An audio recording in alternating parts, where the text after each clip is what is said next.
When I was younger, we went to church, and then I just veered off when I got into my teens, like anybody does. The one church that my wife and I went to, they had an altar call about people who want to give their life over if they've never done it before. And I don't know what it was. It was just something back here that said, get up to the stage.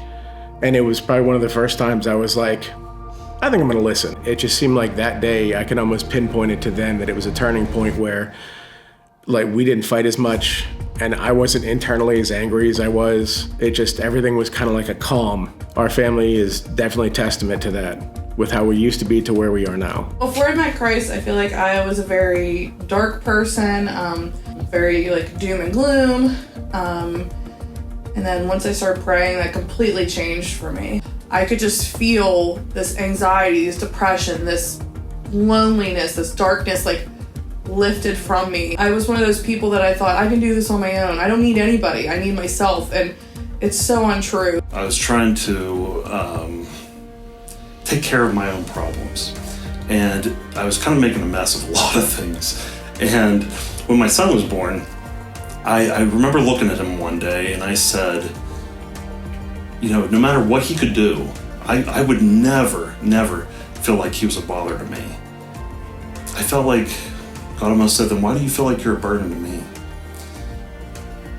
And it just kind of changed my whole outlook on everything. I started to pray and read the Bible and just started to get closer with God. I was dealing with very severe anxiety, and it was absolutely everything I could not control, and I was trying to control it.